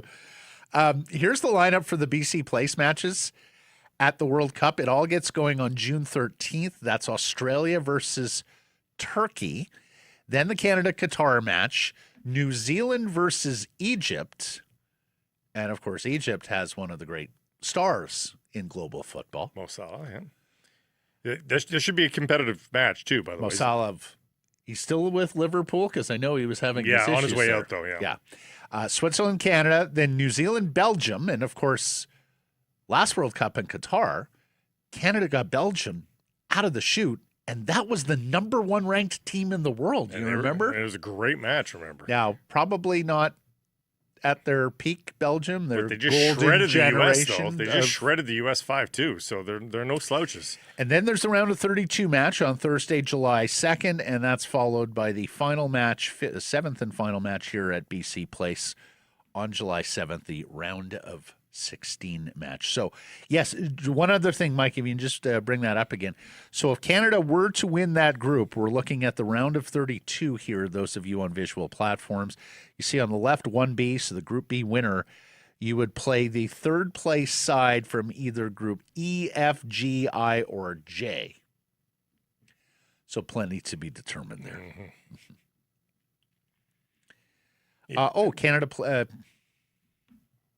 Canada played last night, too. And there was good news from Whitecaps training, but first the bad news from this Canada match. The Canadians draw Tunisia 0-0, so they do not score a goal from open play in this two-match friendly series versus Tunisia and Iceland. Whitecaps center back Ralph Priso suffers an injury, limps off the field after just 25 minutes. Those of you who or on visual platforms can see it there. It looks like he extended Blake to clear a ball. And he knows immediately. Raises his hand immediately. I'm out of this match immediately. Yeah. So, I mean... Very sad-looking guy. It's too bad. He gets 25 minutes there in his hometown in just his second ever official Canadian Senior International match. It's his first start, so of course he wants to keep playing. But he also knows it's a friendly, and he also knows that he's got his entire year ahead of him, and career, but year ahead of him, where he's grown to be a more integral part of the Whitecaps lineup, and he wants to be available for the World Cup if he could potentially get that call. And he knows that if he's got anything that he's worried about, he's got to shut it down. It's a friendly.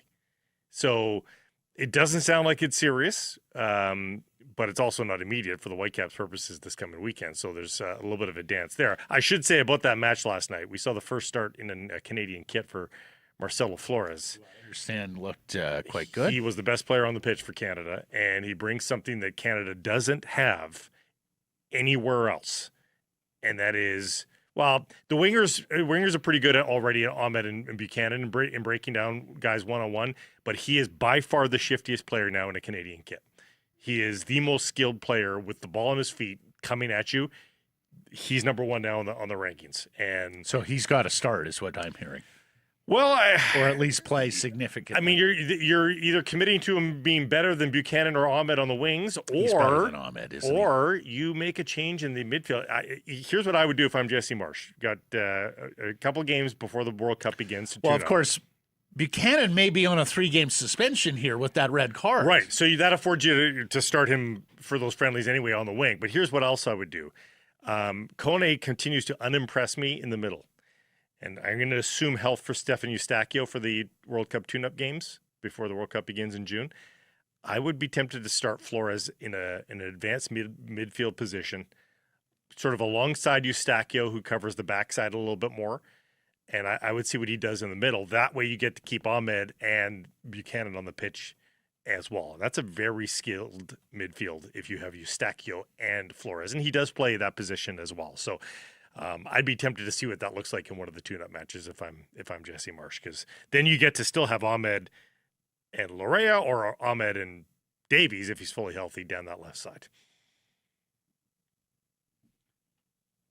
Now the good news. Come back here to Vancouver. Here's Sarita Patel with the video.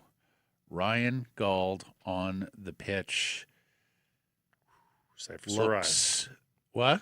Safe for sore eyes. Safe for sore eyes if you're a Caps fan, the captain or de facto captain. And this looks a whole lot better than what we have seen from Ryan Gauld when we've seen Ryan Gauld, and that hasn't been a lot of Ryan Gauld for almost a year now, Blake, or better part of a year now. Mm-hmm. So we'll see when he can get back. There was also really good news on Andres Kubas. We were worried about Kubas. Har Johal here of the Daily Hive reporting asked Jesper Sorensen about an update on Kubas, who was doing some running and light work. He's so much ahead of schedule that I'm so happy, was Jesper Sorensen's quote. So that's fantastic. Jesper had said when he originally suffered the injury, and that, remember, was at Spokane in that CONCACAF Champions Cup match against Seattle, that he was hopeful that Kubas would be back in a month. And based on what we heard yesterday, it sounds like he could be back in a month. He won't play this weekend.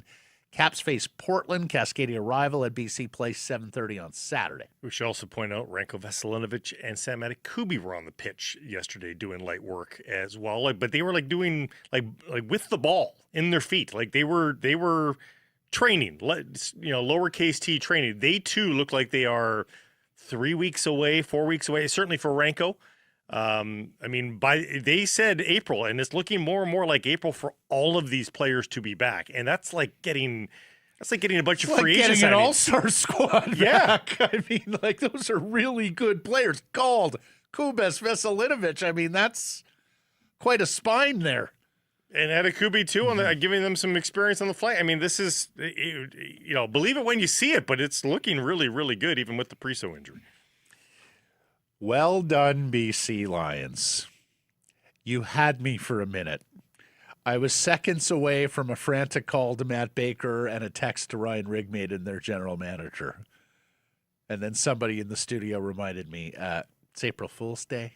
Right.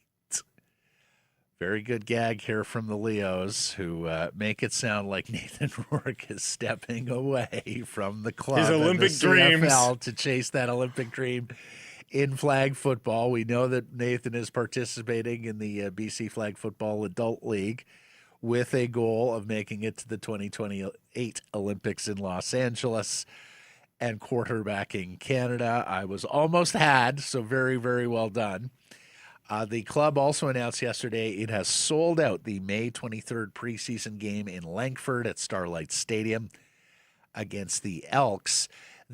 as we know, the Lions are gallivanting a little bit around the province this summer because of because BC Place is unavailable to them before the World Cup, during, and for a little bit after. So you've got the Apple Bowl games in Kelowna. Now, they are both sold out. They are still selling standing room tickets in the party zone for the June 27th game versus Calgary and the July 4th game versus Edmonton. On the April Fool's joke there, did you see, I believe it was Sean Payton talking about his dabbling with flag football with Tom Brady in some exhibition or something like that?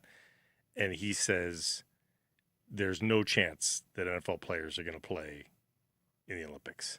Well, he says that certainly they can get there. It's not that the skill set can't get there, but the injury risk. No. He says it's going to take 4 to 5 weeks to really ramp up an NFL player into the nuances. Yep, that's fair. Of it. And he says at that point you're not ramping yourself up then for the NFL season, and you're screwing with your real career.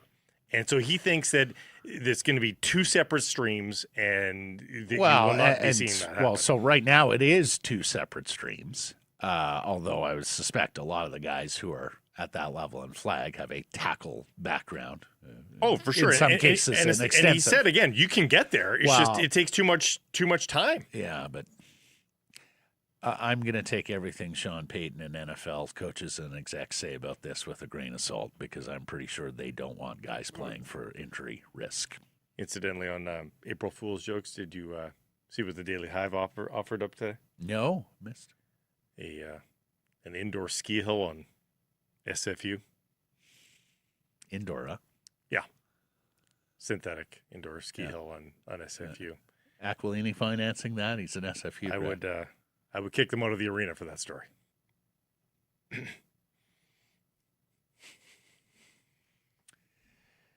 Cody Ponce, moving right along. Jay Starter, right ACL sprain. Good news is it's not torn. But John Schneider, the skipper, Tuesday says the Jays are holding on to hope he can pitch again this year. Holding on to hope. He's going to miss significant time. He's off to see a doctor Monday to make the final treatment call, whether this will be surgery or just rehab. The Jays are still undecided on a Sunday starter. It will depend on if Lazaro Estrada, who has been a AAA starter, pitched a little for the Jays last year, is needed before them. And you were telling me their game tomorrow in Chicago's already been postponed? Yeah, something going awry finishing in the up Midwest. Against the Rockies today, and then off on a first rodeo of the season against the White Sox. It's April.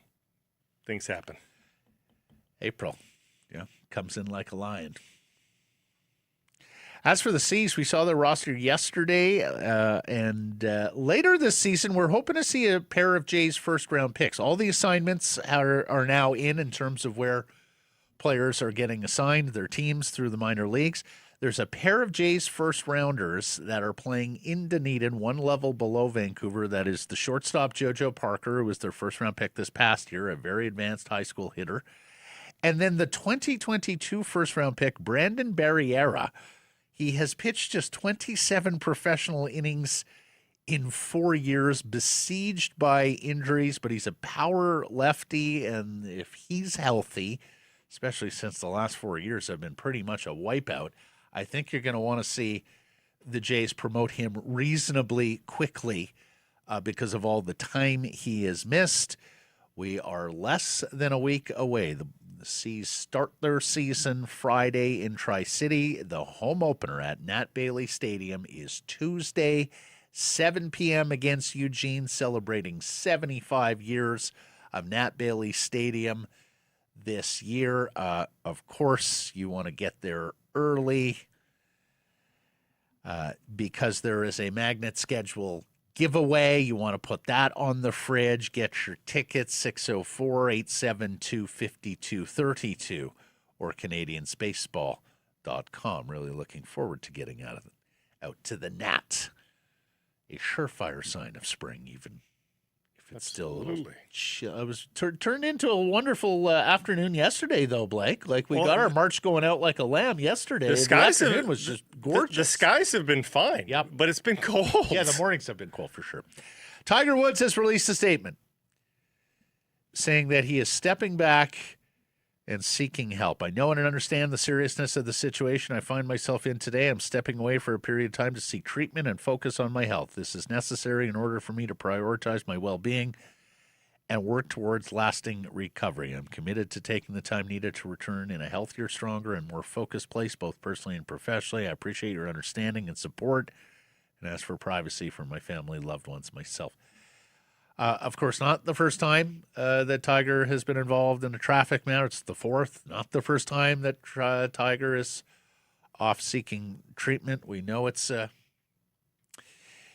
hell of a battle. Pled not guilty to the charge. Pled not guilty to the DUI charge. Yes. The details became public of his arrest. As you know, police matters are public documents. And so we got the details. Flipped his car after clipping a trailer while distracted by his phone and radio. He did blow a 000 for alcohol. We mentioned that, but he struggled with field tests, according to the officers who noted bloodshot and glassy eyes. They also found hydrocodone on him.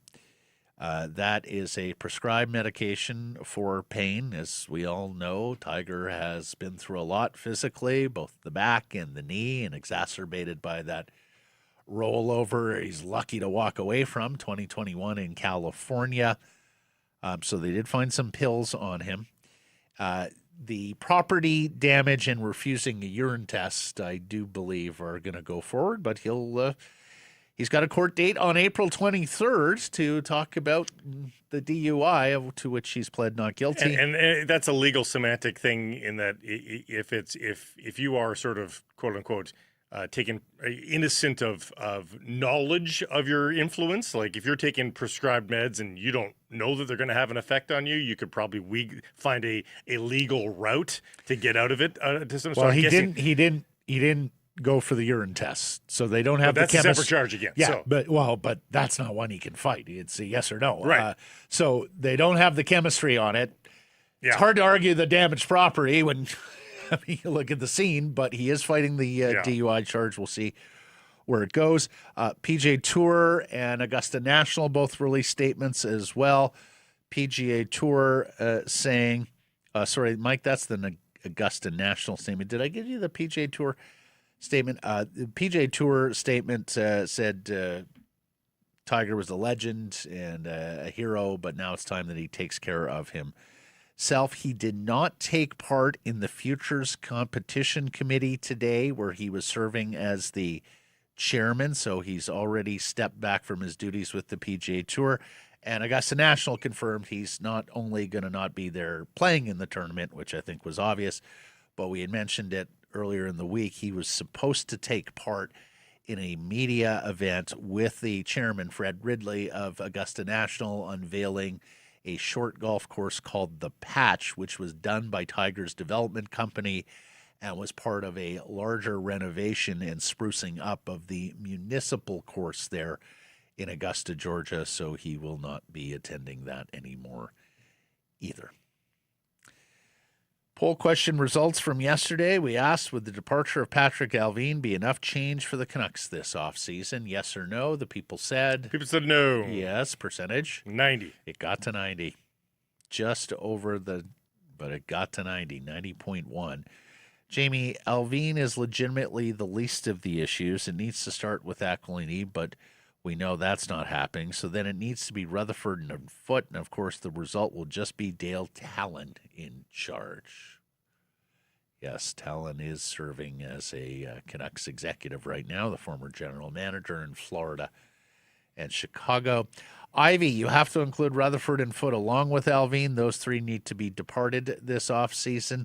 Salt and Paprika said, on the management side, yes, as a new owner is unrealistic at some point. We do know there's a segment of Canucks fans out there that want Allvin out or Allvin and Foote out, but still trust the old hand of Jim Rutherford. Incidentally, they would never consider Dale Talon as the replacement president, would they?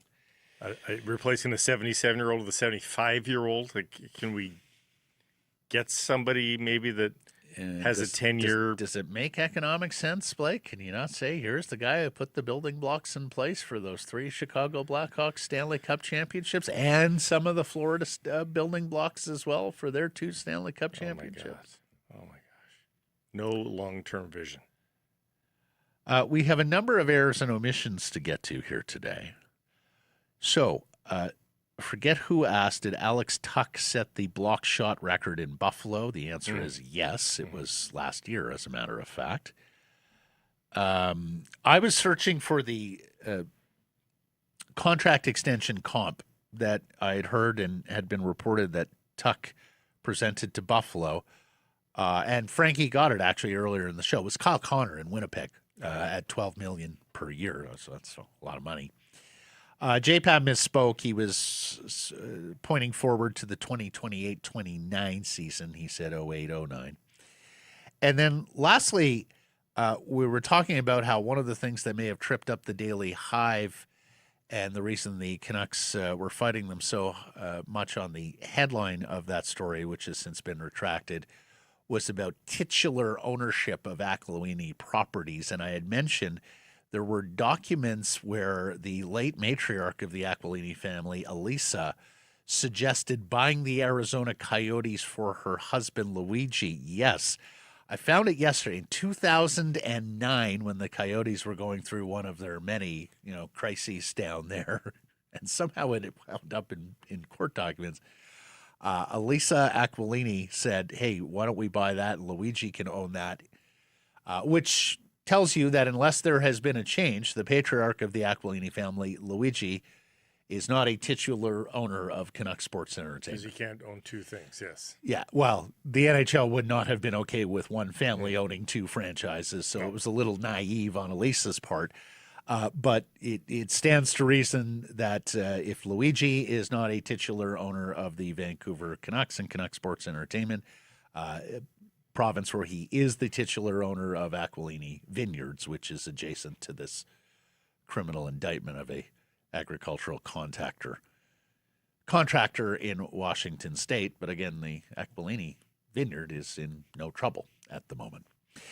There you have it. Thanks for joining us. Appreciate you spending all this time and connecting with the program. Please do subscribe to our assorted channels, YouTube, and wherever you get your podcasts. Follow on social, X, Insta, Facebook, TikTok, YouTube, Blue Sky. Live on many of those platforms, noon Pacific time weekdays. We will not have a show for this Friday, the Good Friday holiday. And, of course, please do support the community sponsors you hear us talking about and keep it local.